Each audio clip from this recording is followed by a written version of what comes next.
कानपुर में 3 जून को हिंसा करने वाले संदिग्ध उपद्रवियों का पहला पोस्टर जारी किया गया है। इस पोस्टर में 40 आरोपियों के फोटो दिए गए हैं। पुलिस के मुताबिक ये सभी शहर के नई सड़क इलाके में दंगा फैलाने के आरोपी हैं।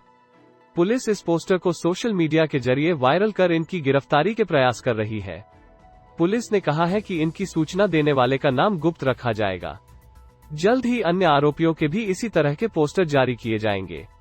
नई सड़क पर लगे सीसीटीवी फुटेज निकालकर हिंसा करने वालों की पहचान की गई और फिर उनका नाम पता की जानकारी करने के लिए पोस्टर के रूप में इसे जारी किया गया है। खबर में आगे बढ़ने से पहले इस पोल में हिस्सा ले सकते हैं। 1 घंटे में पोस्टर के 3 संदिग्ध की पहचान। संयुक्त पुलिस आयुक्त प्रकाश तिवारी ने बताया कि पोस्टर सार्वजनिक होने के 1 घंटे के बाद 3 संदिग्ध की पहचान हुई है।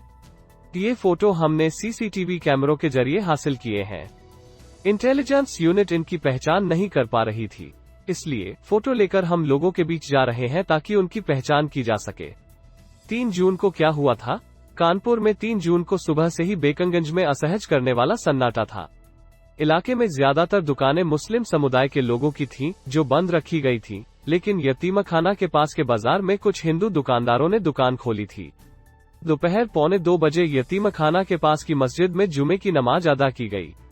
2:30 बजे के करीब नमाज के बाद लोग बाहर निकले और सीधे बाजार में खुली हुई दुकानों को जबरदस्ती बंद कराने लगे।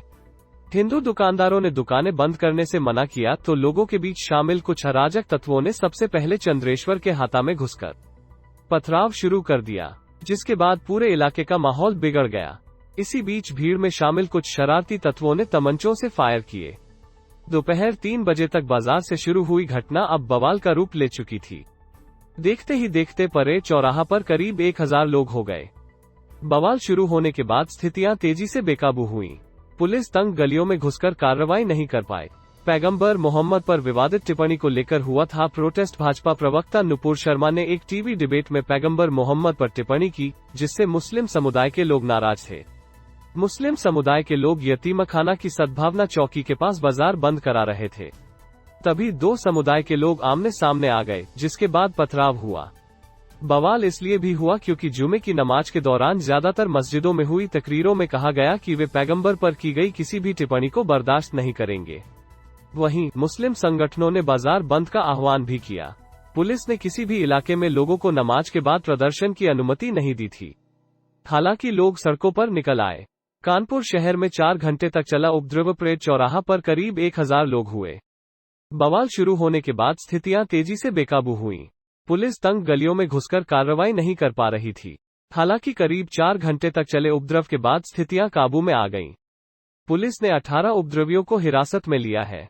वहीं कानपुर उपद्रव पर सीएम योगी आदित्यनाथ ने कहा कि उपद्रवियों पर सख्त कार्रवाई होगी, कोई बख्शा नहीं जाएगा। लखनऊ से पकड़े गए थे कानपुर हिंसा का मुख्य आरोपी। कानपुर हिंसा के बाद 3 जून की देर रात सीएम योगी ने गोरखपुर मंदिर से वर्चुअल बैठक की। सीएम योगी ने कानपुर का माहौल खराब करने वालों पर एनएसए और गैंगस्टर की कार्रवाई के निर्देश दिए थे। साथ ही कहा था कि आरोपियों की संपत्तियों पर बुलडोजर चलाया जाएगा। इसके बाद बेकंगंज थाने में 3 FIR दर्ज की गईं। 4 जून को मास्टरमाइंड हयात जफर, जावेद अहमद खान, मो राहिन और मो सूफियान को लखनऊ से गिरफ्तार किया गया। आरोपी जावेद लखनऊ के हजरतगंज में Asian voice post YouTube channel चलाता है। यहीं वह साथियों के साथ छिपा था। इसके अलावा कानपुर हिंसा के मुख्य आरोपी हयात जफर हाशमी के popular front of India (PFI) से जुड़े होने के अहम साक्ष्य पुलिस के हाथ लगे थे। हयात के घर से PFI से जुड़ी 4 संस्थाओं के दस्तावेज बरामद किए गए थे। फंडिंग से जुड़े इन सभी दस्तावेजों को पुलिस ने कब्जे में ले लिया था। CAA और NRC के बाद भी कानपुर में लगे थे पोस्टर। दिसंबर 2019 में CAA और NRC कानून वापसी को लेकर कानपुर में हिंसा भड़क गई थी। इसमें उपद्रवियों ने पुलिस चौकी को फूंक दिया था। हिंसक प्रदर्शनों में शामिल लोगों की पहचान CCTV से कराई गई और फिर करीब 100 लोगों की तस्वीरें लगाई गई थी। कानपुर हिंसा से जुड़ी ये खबरें भी पढ़ें। कानपुर हिंसा से 48 घंटे पहले तैयार हुए थे पेट्रोल बम। उपद्रवियों ने 50 से ज्यादा किए थे धमाके।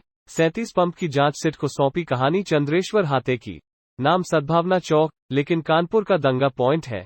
इससे कुछ ही दूर हुई थी गणेश शंकर विद्यार्थी की हत्या। कानपुर में राष्ट्रपति PM थे, इसलिए 3 जून को हुई हिंसा देश को बड़ा मैसेज देने की थी साजिश।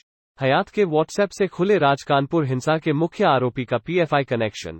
हयात जफर के घर से मिले 4 संस्थाओं के दस्तावेज और फंडिंग के सुराग। लखनऊ में बुना गया कानपुर हिंसा का ताना बाना, उपद्रव फैलाने के लिए यूट्यूब का इस्तेमाल किया, फिर लखनऊ में ही छिपे रहे 4 आरोपी।